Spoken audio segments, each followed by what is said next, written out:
សម្លម្ជូរស្រែបងមកអមចាពុកម៉ែបងប្អូនថ្ងៃនេះខ្ញុំនឹងបង្ហាញពីរបៀបធ្វើសម្លម្ជូរស្រែចាសម្លម្ជូរស្រែបងមកអមមានរសជាតិឈ្ងុយឆ្ងាញ់ណាបងប្អូនសម្រាប់សម្លនេះដែរគឺ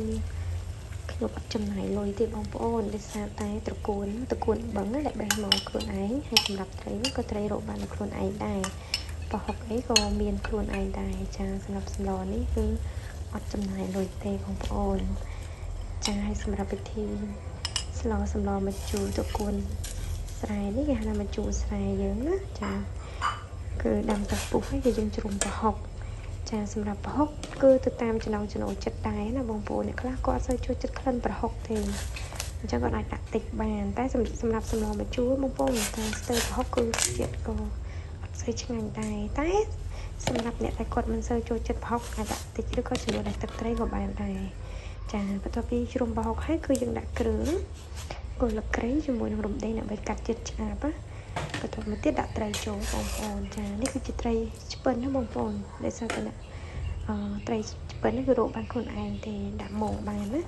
ចានឹងត្រីខែនេះរឿងខ្លាញ់ដែរសារតែខែកណ្ដឹងកាត់ខ្យល់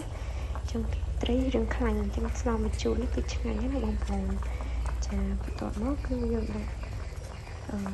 ស្ករប៊ីចេងណាសម្រាប់សម្លម្ជូរនេះដែរបងប្អូនកុំដាក់ស្ករច្រើនពេកចាយើងយកតែជាតិផ្អែមតិចបានហើយគឺស្លម្ជូរដែលយើងដាក់ផ្អែមពេកគឺរសជាតិវាគឺអត់សូវឆ្ងាញ់ទេបងប្អូនចាបន្ទាប់មកគឺដាក់ម្ជូរអំពិលជ្រុំម្ជូរអំពិលចូលទៅចាសារតែខ្ញុំប្រើម្ជូរអំពិលនឹងបងប្អូនមានម្ជូរសណ្តាន់ដាក់ម្ជូរសណ្តាន់ក៏បានដែរបងប្អូនឬក៏មានអំពិលគួរចាអំពិលគួរយើងដាក់ក៏រសជាតិឆ្ងាញ់ដែរចាបន្ទាប់ពីដាក់អំពិលហើយគឺខ្ញុំដាក់ត្រកួនចូលបងប្អូនចាសម្រាប់ត្រកួនបឹងនេះដែរបងប្អូនមើលទៅរាងខ្មៅបន្តិចហើយចាដោយសារតែត្រកួនដែលវាដុះនៅក្នុងបឹងវាតងក្នុងបឹងតែខ្ចីណាបងប្អូនខ្ចីពេលដែលយើងស្លបែបនេះទៅគឺជ្រុបឆ្ងាញ់ណាស់សម្រាប់ត្រកួននេះដែរបងប្អូនអត់រងាស់យូរដែរក៏អត់រងាស់យូរទេតែកាលណាយើងរងាស់យូរធ្វើឲ្យត្រកួននឹងជ្រីអត់ឆ្ងាញ់ទេនោះយើងត្រូវការឲ្យត្រកួននេះរៀងនៅជ្រុបណាបងប្អូនចា